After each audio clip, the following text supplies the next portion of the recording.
of the American people, we have to make sure that our leaders are held accountable. We cannot have a president of the United States that is willing to abuse the power of the office of the presidency and be easily bought off by foreign governments, foreign Chinese energy companies, Ukrainian energy companies. So on January 21st, I will be filing articles of impeachment on Joe Biden. Wow.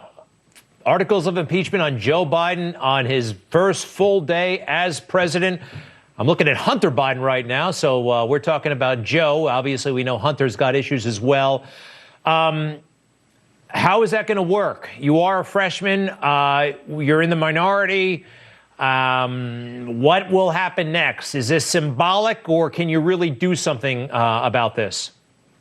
Well, like I said, I'm a big believer in having people in office that are actually willing to do the job. And I can't imagine people in this country being so fearful of a future of a Biden presidency that they may be willing to commit violence like they did in the Capitol here in Washington, D.C. We cannot have that. I do not condone that violence. The American people need hope. They need to know that there are Republicans in Congress that are willing to stand up and fight for them, regardless of being in a minority, regardless of having all odds against us, against me, or against anyone in Congress. We have to hold people accountable. Joe Biden is on record on the phone saying that he would withhold $1 billion of foreign aid if he didn't get his way with these deals with his son, Hunter.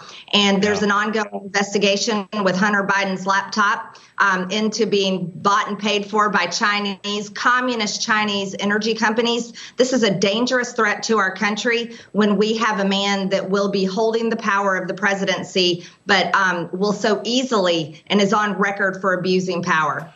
We're going to play that phone call. I'm going to actually make an arrangement to get it in a moment. But while we do that, I want to ask you, and I'm going to just play devil's advocate for a moment. I'm, with you on Joe Biden. His corruption, well, it looks very corrupt. Let's face it. It hasn't been proven 1,000%, but I think it looks very bad and warrants further investigation, definitely. But you just said a moment ago, you didn't go to Congress for this kind of thing. A lot of us are frustrated. I know a lot of the American people are frustrated about COVID relief, and, there are other pressing matters. What do you say to that? That perhaps, we don't need yet another impeachment right after this one, 3 in a year and a half? Maybe let this one go. Just devil's advocate here.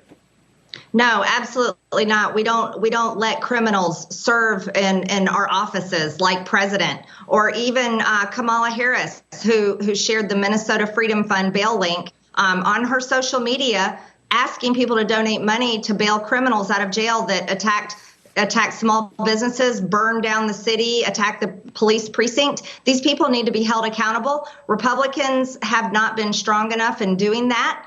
So it's time, if they want to if they want to lower the bar on what impeachment is, then yes, let's roll with it. And the Americans want this to happen. Americans are sick and tired and fed up, fighting for the economy. We need to reopen America. That's how we get our economy back on track. So we have that phone call, which never received adequate attention from the media.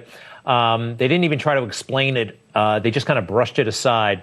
But this is Joe Biden talking about, kind of bragging about how he muscled Ukraine into doing what he wanted. It's fascinating. Watch, everybody. This is after he left the vice presidency a few months later. And I had gotten a commitment from Poroshenko and from Yatsenyuk that they would take action against the state prosecutor, and they didn't. I said, you're not getting the $1 billion. I'm going to be leaving here. And I think it was, 6 hours? I said, I'm leaving in 6 hours. If the prosecutor's not fired, you're not getting the money. Oh, son of a bitch. Got fired. About a year after he left the vice presidency. And it's so wild. He's basically doing out loud what they accused President Trump of doing behind the scenes. You're new in Congress, and, they got that whole rank and seniority structure there. What are people like Kevin McCarthy, how receptive do you think they'll be to your idea of impeachment of Joe Biden?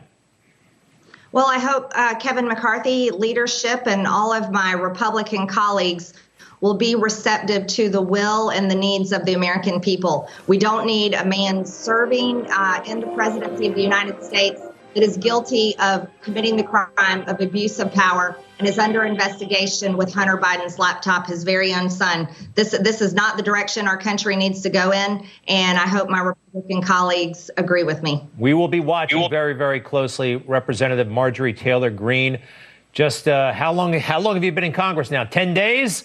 It's been very, very eventful, and sorry again about what happened on the Capitol last week. Very briefly, where were you when it really got bad? What did you do, and where were you? I was in the chamber, and they were trying to break down the doors. We had heard the gunshots of when the young lady was shot. Very tragic. They were all inside the halls of the Capitol, all around. I'm so grateful to the police, and I just want to send heartfelt prayers to the family of the police officer who died. And just our Capitol Police are wonderful. We're so grateful for them. Yes, indeed.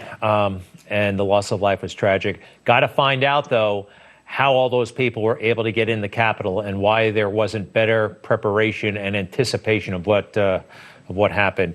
Again, Marjorie Taylor Greene, Congresswoman from Georgia, Republican. Thank you very much. To be continued.